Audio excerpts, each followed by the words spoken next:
के यूनान में कश्ती हादसे में जाँ बहक पाकिस्तानियों की मजमूई तादाद 40 तक पहुंच गई है। यूनान में 3 मुख्तलिफ कश्ती हादसों में 35 पाकिस्तानियों के जाँ बहक होने की इतलात थी। अब ये तादाद मजमूई तौर पर 40 तक पहुंच चुकी है। लापता अफराद को मुर्दा तस्वुर किया जाए। यूनान कोस्ट गार्ड ने रेस्क्यू ऑपरेशन खत्म कर दिया है। इसकी तफसील जानते हैं एजाज सैयद से। एजाज बताइए। हमें पाकिस्तान के अंदर से और बैरूनी ममालिक से मुख्तलिफ ज़राए ने इस बात की तस्दीक की है कि यूनान में जो कश्ती 3 मुख्तलिफ कश्तियों का हादसा हुआ था 14 दिसंबर को, उसमें जो 35 के करीब लापता जो पाकिस्तानी थे, अफसोसनाक इतला ये है कि वो अब वो जाँ बहक सफर होंगे, क्योंकि यूनान की जो कोस्ट गार्ड है उसने जो रेस्क्यू ऑपरेशन है उसको सस्पेंड कर दिया है। और यही बताया गया है कि ये जो लापता हुए हैं अफराद वो मुर्दा ही सबर किए जाएं, क्योंकि 72 घंटे तक किसी के बचने की उम्मीद होती है, जब अब 72 घंटे से काफी टाइम गुजर चुका है। साथ ही साथ एक अहम डेवलपमेंट ये भी है कि जो डाटा अभी तक हमारे पास आया है उसके मुताबिक कमोबेश 5000 के करीब जो पाकिस्तानी हैं वो इस वक्त लीबिया में मौजूद हैं, और ये वो पाकिस्तानी हैं जो गैर कानूनी तौर पर यूरोप जाने के ख्वाहिशमंद हैं, और ये लीबिया में मुख्तलिफ एजेंटों के पास हैं और इन्हें मुख्तलिफ एजेंटों ने अपने पास रखा हुआ है। और ये पाकिस्तानी पाकिस्तान में मौजूद जो अपने रिश्तेदार हैं, लवाहिकीन हैं, साथी उनसे मुख्तलिफ तरीकों से राब्ते भी कर रहे हैं। जी एजाज बताइए, पूरा नेटवर्क ऑपरेट कैसे करता है, कैसे पाकिस्तानी वीजा हासिल करते हैं, कानूनी तरीके से, गैर कानूनी तरीके से किस तरह पहुंचते हैं यूरोप? पहले तो जमीनी रास्तों से गैर कानूनी तौर पे जाया जाता था। अब FIA के लिए भी और हुकूमत के लिए भी एक मुश्किल है कि ये जो पाकिस्तानी बैरूनी ममालिक जा रहे हैं, गैर कानूनी तौर पर यूरोप दाखिल होने की कोशिश करते हैं, ये पाकिस्तान से कानूनी वीजा लेकर जाते रहे। माजी में ये UAE का वीजा लेते थे, लीबिया का लेते थे, इजिप्ट का लेते थे, लेकिन हालिया जो वाकयात हुए हैं उनमें ज्यादातर जो पाकिस्तानी हैं ये लीबिया गए हैं, पाकिस्तान से कानूनी तौर पर वीजा लेकर गए हैं, और लीबिया से आगे वो गैर कानूनी तौर पर उन्होंने यूरोप दाखिल होने की कोशिश किया है। मुख्तलिफ जो रैकेट्स हैं इंसानी स्मगलरों के, उसमें रेड बुक में एक जो सबसे बड़े स्मगलर हैं आसिफ सुनारा, उनके रैकेट का नाम भी मिलता है जो FIA की रेड बुक में भी मौजूद है। ये लीबिया में ही मुकीम है और पाकिस्तान में ये मतलूब है। वहां पर ये मुख्तलिफ लोगों के पास पाकिस्तानियों को मुख्तलिफ वेयर हाउसेज में रखते हैं, और वहां पर जब दूसरी पेमेंट हो जाती है, यानी कि लीबिया पहुंचने के बाद पहली पेमेंट होती है और वहां पर आगे सफर करने के लिए दूसरी पेमेंट की जाती है खानदान की तरफ से पाकिस्तान में मौजूद एजेंटों को, तो फिर उन्हें आगे कश्ती में बिठाया जाता है। तो कश्तियां रात के वक्त ज्यादातर सफर करती हैं, क्योंकि दिन के वक्त ये जो मुख्तलिफ यूरोपीय ममालिक हैं उनकी कोस्ट गार्ड की नजर में आ सकती हैं, और कश्तियों में उन्हें सवार करके इसी तरह मुख्तलिफ ममालिक के साहिलों पर उतारा जाता है, और बाज बदकिस्मत जो कश्ती हैं वो डूब जाती हैं या उन पर कोस्ट गार्ड जो है वो फायर भी कर देते हैं। जी अच्छा एजाज, जिस तरह आज वज़ीर आज़म ने भी कहा कि 2023 में भी यूनान के इसी इलाके में 262 पाकिस्तानी जान से गए, और आज वज़ीर आज़म ने इंसानी स्मगलिंग से मुतल्लिक अवामी आगाही के लिए चलाई गई मुहिम की तफसील भी तलब की है, और मुस्तकबिल में ऐसे वाक़यात की रोकथाम के लिए बैनुल अक़वामी इदारों के साथ ताउन बढ़ाने का भी कहा है। हुकूमत की जानिब से अब क्या एक्शन लिया जाएगा? पहले भी हमने 2023 में भी देखा, इस दफ़ा भी ऐसा हुआ है? तौर पे पिछले साल अगर की बात करें 2023 की, तो 77 के करीब जो एजेंट्स हैं उन्हें FIA गुजरात ने गिरफ्तार किया था। उस वक्त FIA गुजरात की जो टीम थी उसे deputy director Tariq Awan lead कर रहे थे। उसमें तकरीबन 10 के करीब जो है वो उनकी जमानत हो चुकी है, और ज्यादातर जो लोग हैं 60+ जो लोग हैं वो इस वक्त भी जेलों में मौजूद हैं। प्रॉब्लम इसमें ये आ रही है, गवर्नमेंट को भी ये प्रॉब्लम है कि जब भी कोई मुकदमा FIA भी दर्ज करती है तो आमतौर पर लवाहिकीन जो है वो पैसे उनको वापस दे दिए जाते हैं, और उनको बयान देने का जो स्मगलर्स हैं वो कह देते हैं, तो इसकी वजह से वो मुकदमा खत्म हो जाता है। हालांकि जो सजा है इस मुकदमे की वो 14 साल मुकर्रर कर दी गई है, 7 से 14 साल, और जो जुर्माने की रकम है वो भी 50 लाख रुपए तक कर दी गई है। लेकिन इसके बावजूद ये मामला हो रहा है। असल में मामला ये गुजर खान से लेकर गुजरांवाला तक की जो पट्टी है GT रोड की, इसके इर्द गिर्द जो जेलम है, गुजरात है, मंडी बहाउद्दीन है, सियालकोट है, गुजरांवाला है, गुजरात है, इन इलाकों में ये ज्यादा प्रॉब्लम है। पाकिस्तान के जो ह्यूमन ट्रैफिकिंग के जितने भी केसेस हैं, अगर आप उनको देखें तो 95% के जो करीब केसेस हैं वो इन्हीं इलाकों के हैं और सबसे ज्यादा केसेस गुजरात के हैं। तो यहाँ पर एक प्रॉपर कैंपेन चलाने की जरूरत है, यहाँ पर लोगों को जो रोजगार के मौके हैं वो देने की जरूरत है और लोगों में जो अवेयरनेस कैंपेन है वो यहाँ पर नहीं चलाई जा रही, उसको चलाने की जरूरत है। बलूचिस्तान गैर कानूनी तौर पर यूरोप जाने वालों के लिए एक अहम गुजरगाह समझा जाता है। इस बारे में कोयटा से हमारे नुमाइंदे नदीम कौसर ने एक रिपोर्ट तैयार की है, आपको दिखाते हैं। यह है ईरानी सरहद से मुल्का बलूचिस्तान के इलाके तफ्तान, सामरान, वाशुक और माशखेल। यहाँ से हर माह हज़ारों अफराद गैर कानूनी तौर पर बेहतर रोज़गार की तलाश में ईरान और तुर्की के रास्तों यूरोपीय ममालिक जाने की कोशिश करते हैं। पंजाब, KP के हमसाया मुल्क अफगानिस्तान के अलावा कोयटा के नौजवान भी बेरोज़गारी और बेअमनी के बायस ईरान के रास्ते यूरोप जाने के लिए यही रास्ता चुनते हैं। हमारी जो पूरी एक नौजवान नस्ल थी, एक खेप थी, वो जो है यहाँ से माइग्रेट करके चली गई और उसमें सैकड़ों की तादाद में ऐसे थे जो दरियाबुर्द हुए, जो समंदरों की लहरों की नज़र हो गए और आज भी उनकी फैमिली जो है दर बदर की ज़िंदगी गुजार रहे हैं। भारी रकूम के एवज इंसानी स्मगलर्स अपने एजेंट्स के जरिए इन नौजवानों को बैरूनी ममालिक भिजवाने का झांसा देते हैं, लेकिन मुतालिका इदारे ना तो इन इंसानी स्मगलर्स को गिरफ्तार कर सके और ना ही गैर कानूनी तौर पर बैरूनी मुल्क जाने वाले अफराद की तादाद में कमी ला सके। लेविस फोर्स के रिकॉर्ड के मुताबिक पिछले 5 बरसों में 90,000 अफराद गैर कानूनी तौर पर ईरान जाने की कोशिश के दौरान पकड़े गए। मुख्तलिफ इलाकों से लोग वीज़ा और बगैर वीज़े के वो यहाँ पे ट्रैवल करते हैं और जाना चाहते हैं ईरान के रास्ते यूरोप और तुर्की, आगे यूनान, और वहाँ रोज़गार के सिलसिले में या पढ़ाई के जो भी उनके मकासद हैं। यहाँ पे लॉ एनफोर्सिंग एजेंसीज काफ़ी एक्टिवली काम कर रहे हैं। हम डेली बेसिस पे इनको पकड़ के रिपैट्रिएट करते हैं, इनके खिलाफ केसेस होते हैं। इंसानी स्मगलिंग इंसानियत के खिलाफ संगीन जुर्म है, जिसे यूनान कश्ती हादसे जैसे दिलखराश अलमनाक हादसा रूनुमा होते हैं। अवामी हलकों का मुतालबा है कि बलूचिस्तान के रास्ते इंसानी स्मगलिंग रोकने के लिए FIA समेत तमाम मुतालिका इदारों को भरपूर किरदार अदा करना होगा। कैमरामैन अरशद नईम के साथ नदीम कौसर, जियो न्यूज़, कोयटा। तफसीली रिपोर्ट आपने मुलाहिजा की। एजाज सैयद हमारे साथ मौजूद हैं। एजाज, FIA ने यूनान कश्ती हादसे के बाद क्रैकडाउन भी किया है और फालिया से मुबैना इंसानी स्मगलर मोहम्मद हसन को भी गिरफ्तार कर लिया गया।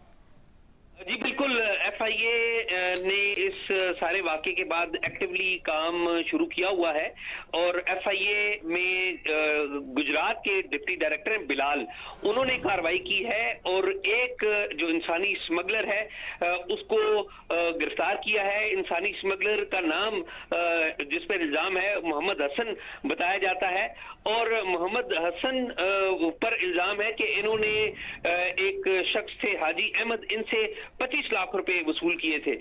इन पर ये इस बात का इल्जाम है। अब इस मामले में भी आप देखिए कि जो इंसानी स्मगलर गिरफ्तार किया गया है, ये FIA ने अपनी मुद्दत में मुकदमा कायम किया है और हमें जो इतलात मिली है कि इस शख्स जिस पर इल्जाम था कि इसने 25 लाख रुपए लिए हैं, इसने 12 लाख रुपए जाके फैमिली को वापस भी कर दिए हैं। यानी कि जिस फैमिली से ताल्लुक रखता था वो विक्टिम यानी कि हाजी अहमद, उसको 12 लाख रुपए वापस मिल गए हैं। अब ये मामला जब अदालत में जाएगा और अदालत में जाके जो फैमिली है वो जाके इंसानी स्मगलर के हक में फैसला बयान दे देगी और यूं मुकदमा खत्म हो जाएगा। तो काफी लीगल चैलेंजेस हैं जिनका सामना है FIA को भी और हुकूमत पाकिस्तान को भी। अब एजाज, बताए गए नेटवर्क कितना मजबूत हो चुका है। हमने देखा पिछले साल भी कश्ती हादसे की तफसीलात सामने आई, उसके बाद खबरों में चलता रहा ये वाकया। अब आगाही मुहिम की बात की जा रही है। इसके अलावा मजीद क्या बहुत सख्त क्रैकडाउन की ज़रूरत है इस नेटवर्क को तोड़ने के लिए, इस पर अपनी गिरफ्त मजबूत करने के लिए? जी बिल्कुल, इस पर सख्त क्रैकडाउन की भी जरूरत है, लेकिन इसमें एक बात बड़ी अहम है। जब पिछले साल जुलाई में ये वाकया हुआ था कश्ती का, तो उस वक्त ज्वाइंट इन्वेस्टिगेशन टीम तैयार की गई थी जिसको हेड किया था एक सीनियर पुलिस अफसर एहसान सादिक ने। एहसान सादिक, इनकी जो रिप्यूट और क्रेडिबिलिटी के वाले से बड़ी अच्छी बातें सुनने को मिलती हैं। इन्होंने एक डिटेल्ड रिपोर्ट तैयार की थी और इन्होंने जो एहसान सादिक हैं, जो ज़ाहिर FIA में भी काम करते रहे हैं, आजकल ये एंटी मनी लॉन्ड्रिंग के वाले से एक इदारे में काम कर रहे हैं, इन्होंने FIA के ऊपर भी उंगली उठाई थी और इन्होंने कुछ बड़ी रिकमेंडेशन दी थी जिसमें FIA के बाद अफसरों को उनके ऑफिसेज को नॉमिनेट किया था कि उनके खिलाफ भी कार्रवाई की जाए। इसमें मुझे जहां तक याद पड़ता है कि इन्होंने सियालकोट और मुल्तान के जो एयरपोर्ट्स के ऊपर तैनात FIA के लोग हैं उनके खिलाफ कार्रवाई किस किस्म के तहफुजात का इजहार किया था इन ऑफिसर्स के हवाले से? जी, उन्होंने इस हवाले से कहा था कि इन जो अफसरान जो एग्जिट के ऊपर तैनात हैं, यानी कि बैरून मुमालिक जो फ्लाइट्स जाती हैं उन पर इन्होंने उनका ट्रैक चेक किया था, तो ज्यादातर जो बैरून मुमालिक उस वक्त लोग गए थे वो सियालकोट के रास्ते गए थे और इसी तरह मुल्तान का जिक्र आता था।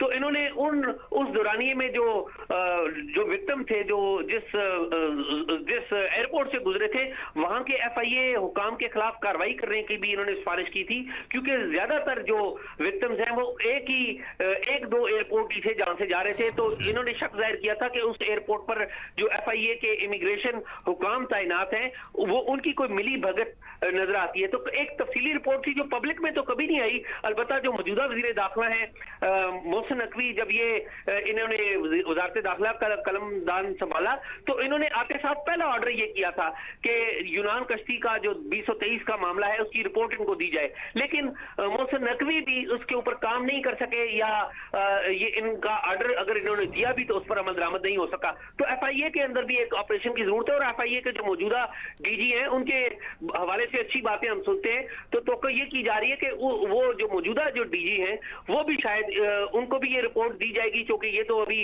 रिसेंटली कुछ ही अर्सा पहले तैनात हुए हैं, तो शायद वो उस रिपोर्ट पर मनो अमल दरामद करवा सके। सही, आप इस मामले पर गहरी नजर रखे हुए हैं एजाज, अगर आप इस बारे में कुछ बता सकें कि 2023 में जो 262 पाकिस्तानी जान से गए थे उनका ताल्लुक, और आज जो ये वाकया सामने आ रहा है जिनकी तादाद पाकिस्तानियों की बताई जा रही है 40 तक है जो लापता या जाम बहक हैं, उनका ताल्लुक किसी एक ही शहर या एक ही एरिया से है जहां पर ये नेटवर्क, ये गिरोह ज्यादा एक्टिव था?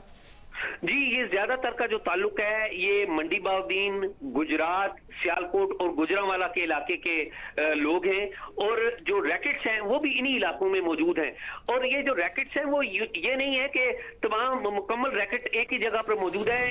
इस रैकेट के दो मुख्तलिफ हिस्से होते हैं। एक ये रैकेट यहाँ पर काम करता है जो लोगों को रिक्रूट करता है, लोगों को राग़िब करता है, दूसरा वो उनसे पैसे पकड़ता है, और तीसरा जो रैकेट का जो किरदार होता है वो तीसरे मुल्क में होता है। लीबिया हो गया, इजिप्ट हो गया, या किसी और तीसरे मुल्क में वो होता है। जब ये यहाँ से इन लोगों को जो बाहर जाने के ख्वाहिशमंद होते हैं इनको बाहर गैर कानूनी तौर पे भेजा जाता है, तो एक ट्रांजिट कंट्री इस्तेमाल किया जाता है, यानी कि यहाँ से वो गए तो लीबिया चले गए, तो लीबिया में पहुंचने के बाद जो पहली किस्त है रकम की वो अदा होती है, और दूसरी किस्त की अदायगी उस वक्त की जाती है जब उन्हें अगली कश्ती में सवार करवाना होता है। तो वो अगली कश्ती में सवार कराने के लिए जो खानदान है वो दूसरी रकम अदा करता है और अपने नौजवान से बात करता है, टेलीफोन पे बात करवाई जाती है, और वो तस्दीक करता है कि जी मैं यहाँ पर खैरियत से पहुंच गया हूँ, इसलिए पहली रकम अदा हो गई, अब मैंने अगली कश्ती में बैठना है यूरोप जाने के लिए, इसलिए दूसरी रकम अदा करें। तो वो फिर दूसरी रकम अदा करते हैं, तो उन्हें इस तरह उन्हें अगली कश्ती में बिठाया जाता है, और फिर वो जो कश्ती है वो या तो कोस्ट गार्ड के रहमो करम पे होती है या फिर समंदर के रहमो करम पे होती है, और बहुत ही कम लोग। एजाज हमारे साथ ही रहिएगा। हम अपने देखने वालों को बताते हैं कि यूनान कश्ती हादसे में डूबने वालों में गुजरात का अब्दुल रहमान भी शामिल है, जिसके घर में कोहराम मचा हुआ है। तफसील इस रिपोर्ट में देखिए। हुकूमत ਨੂੰ ਆਨੇ ਸਾਨੂੰ ਪੁੱਤਰ ਦਾ ਕੋਈ ਅਤਾ ਪਤਾ ਦੱਸੋ, ਅਸੀਂ ਤੇ ਮਾੜੇ ਬੰਦੇ ਆ, ਅਸੀਂ ਕਿੱਥੋਂ ਕੀ ਕਰਾਂਗੇ ਤੇ ਕਿੱਥੇ ਜਾਵਾਂਗੇ, ਅੱਲਾ ਸੋਹਣਿਆ ਕੋਈ ਹੈ ਨਹੀਂ ਦੇ हुकूमत अगे अपील है, मैं सानू बच्चों का कोई दसो, बच्चे साढ़े तक पहुँचाओ, है करिए तो भेजने सानू कोई पता तो दो साडा। यूनान कश्ती हादसे का शिकार सियालकोट के दो नौजवान 2 माह कबल घर से रवाना हुए थे। 20 साला सुफियान का ताल्लुक पसरूर ऊंचा जजा से, जबकि दूसरे नौजवान 15 साला आबिद का ताल्लुक मोरी के जजा पसरूर से है। लवाहिकीन का कहना है कि लीबिया तक दोनों नौजवानों से राब्ता रहा, वहाँ से रवानगी के बाद राब्ता मुनक़ता हो गया था। हमारे गांव के काफ़ी लोग हैं जो वहाँ यूनान में रहते हैं। हमने 21 से 22 लाख रुपया जो है वो हमने दिया था। गुजरात के गांव चक कमाला से ताल्लुक़ रखने वाले लापता अब्दुल रहमान की मां गम से निढाल है।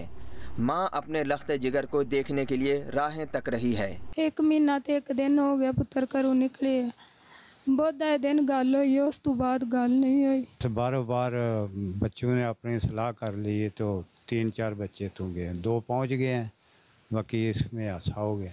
रिपोर्ट आपने मुलाहिजा की। एजाज सैयद हमारे साथ मौजूद थे, बहुत शुक्रिया आपका। याद रहे वज़ीर आज़म ने इंसानी स्मगलिंग से मुतल्लिक अवामी आगाही मुहिम की तफसीलात तलब कर ली हैं और सुस्त इक़दाम के बाइस ऐसे वाक़यात का दोबारा होना लम्हा फ़िक्रिया करार दिया। वज़ीर ख़जाना मोहम्मद औरंगज़ेब ने कहा है कि खाने पीने की अशिया की कीमतों में इजाफे को संजीदगी से ले रहे हैं। मुर्गी, दाल, चना और दाल माश की कीमतों में इजाफे का जिम्मेदार मिडल मैन है।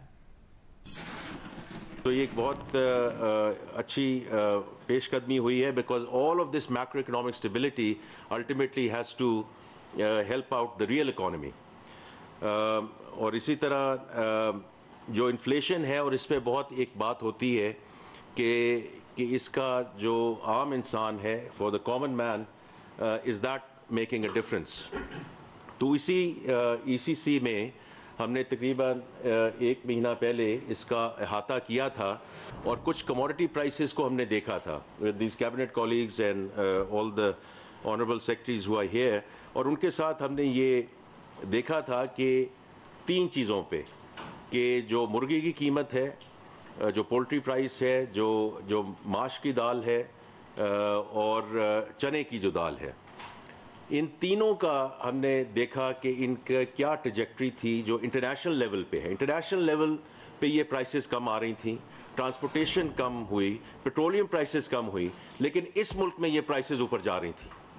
तो दिस मीन्स कि there was an arbitrage going on here in the country in terms of the middle man coming in and not और वो जो एक आम इंसान को उसका जो फ़ायदा पहुँचना चाहिए था वो नहीं पहुँच रहा था।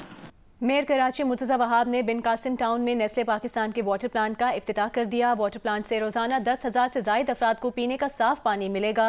इफ्तिताह के मौके पर मुर्तज़ा वहाब का कहना था कि पीने के साफ और महफूज पानी तक रसाई बुनियादी ज़रूरत है। उन्हें खुशी हुई है कि नेस्ले ने कराची के लोगों को बेहतरी पर तवज्जो मरकूज की हुई है। उन्हें उम्मीद है कि इससे लोगों को फ़ायदा होगा। Chief executive officer Nestle Jason नाउनसीरा ने कहा कि पाकिस्तान में पीने के साफ और महफूज पानी के नए वाटर प्लांट का इफ्तिताह इस बात का सबूत है कि हम अक़वाम मुत्तहिदा के पायदार तरक्याती अहदाफ के मुताबिक ख़ानदानों और कुराए अर्ज़ पर मुस्बत असरात मुरतब करने के लिए कोशा है। नेस्ले पाकिस्तान ने शेखुपुरा, कबीरवाला, खानेवाल, इस्लामाबाद और कराची में अपनी मैन्युफैक्चरिंग साइट्स के इर्द गिर्द पीने के साफ और महफूज पानी के प्लांट्स नस्ब किए हैं। कराची में लगाए गए वाटर प्लांट से रोज़ाना तकरीबन 90,000 अफराद मुस्तफ़ीद होंगे।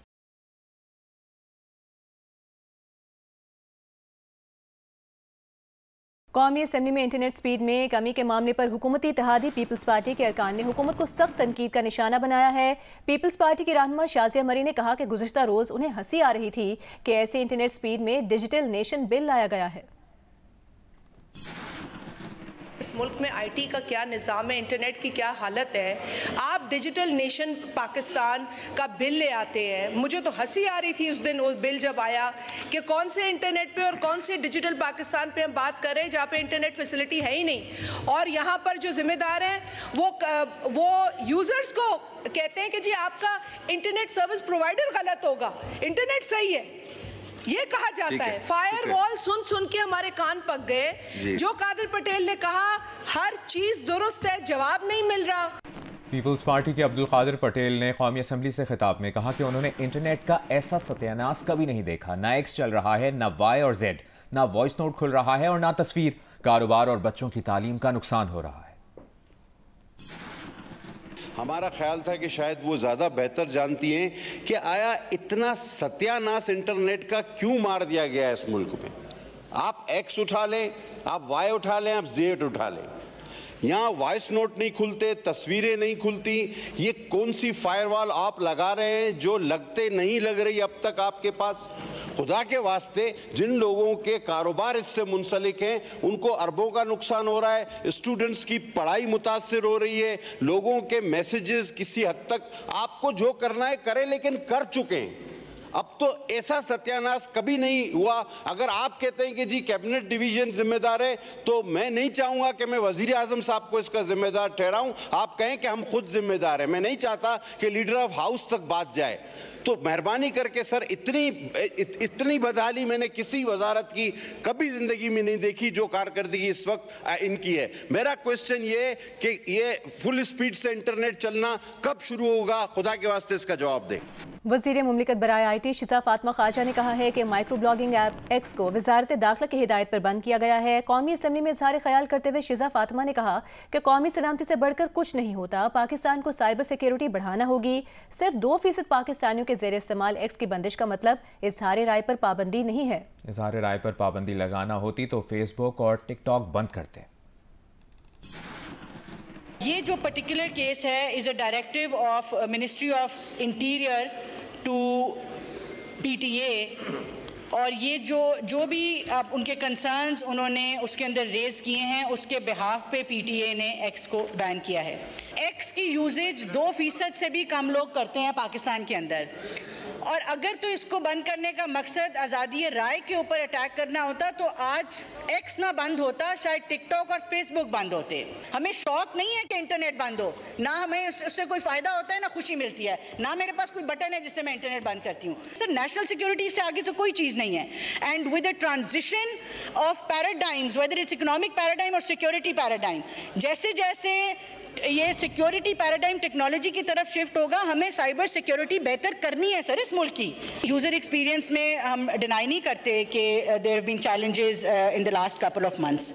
पिछले साल से अब तक पाकिस्तान की एवरेज इंटरनेट स्पीड के अंदर 28% की बेहतरी आई है, और उससे जो यूज़र्स हैं सर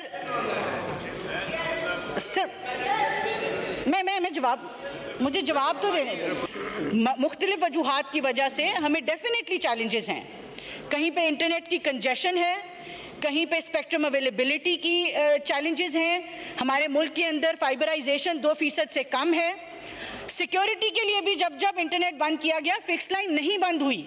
डिप्टी स्पीकर गुलाम मुस्तफ़ा ने वज़ीर मुमलिकत बराए IT शिजा फातिमा के जवाब पर इजहार अदम इत्मीनान किया और कहा कि इतने मुअज़्ज़ज़ अरकान ने इंटरनेट की शिकायत की है, हम भी इस्तेमाल करते हैं, इंटरनेट की स्पीड ठीक नहीं है।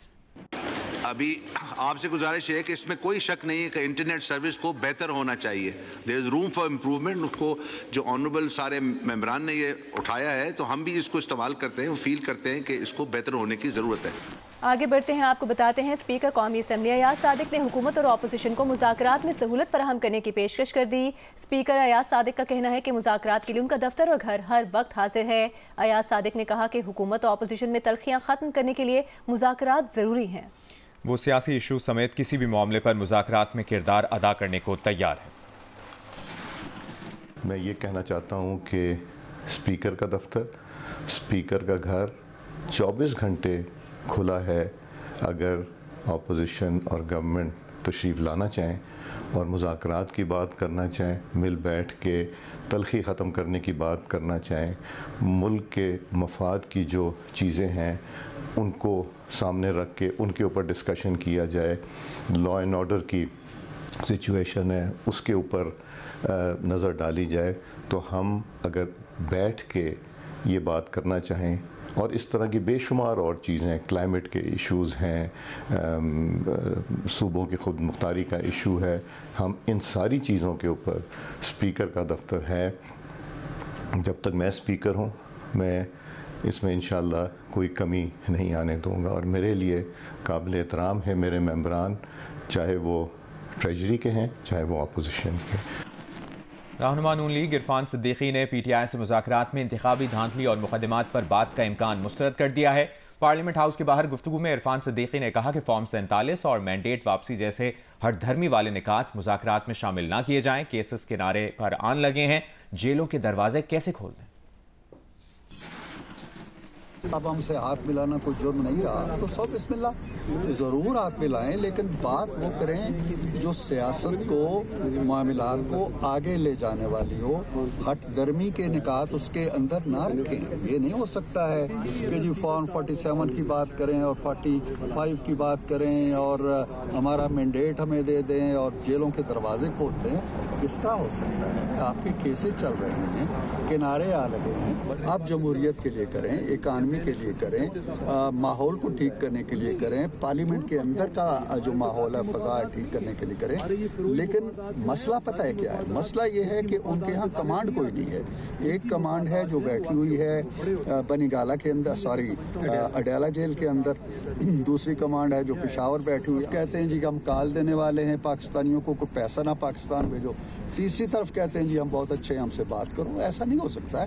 पहले आप यकसू हो जाएं, खुद 7 आदमी जो हैं वो पहले खुद मिल बैठें कि हम क्या चाहते हैं, फिर वो चले जाएं खान साहब के पास, उनको समझाएं। ज़रूरत हमसे मुज़ाकरात करने से पहले ये है कि वो खान साहब से मुज़ाकरात करें। पीटीआई के साथ रुकनी मुज़ाकराती कमेटी के रुकन साहिबजादा हामिद रजा ने कहा है कि तहरीक इंसाफ को मुज़ाकरात में मौक़िफ़ नर्म रखने की कोई ज़रूरत नहीं है, मजबूती से बात करेंगे। फरमानी की तारीख को भी मौखर किया गया, तो धीमा होने की जरूरत पीटीआई को है या हुकूमत को है? मैं तो नहीं समझता हम किस बात के ऊपर धीमी अपनी आवाज़ करें। हमारे पास वर्करों की लाशें हैं, मासूम वर्करों की लाशें हैं, शोहदा की कुर्बानी है। हमारा 5000 प्लस कारकुन अभी भी जेल के अंदर है, हमारे मिसिंग पर्सनस हैं, हमारे ज़ख्मी हैं। हम क्यों अपनी आवाज़ को धीमा करें?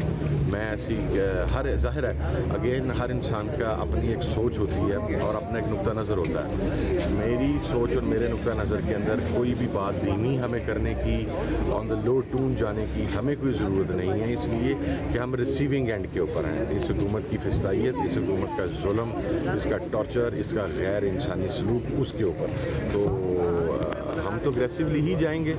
गवर्नर सिंध कामरान टिसोरी ने कहा है कि फैसल वावडा किसी भी यूनिवर्सिटी के तालिब इल्म हों, तमाम यूनिवर्सिटीज़ के चांसलर वो हैं। कराची में गुफ्तगू करते हुए गवर्नर सिंध ने कहा कि उनकी गवर्नरशिप जाने की बातें ज़रूर हो रही हैं, मगर वो जा नहीं रहे हैं, जिसका मतलब है कि उन्हें रोकने वालों की मोहब्बत ज़्यादा ताकतवर है।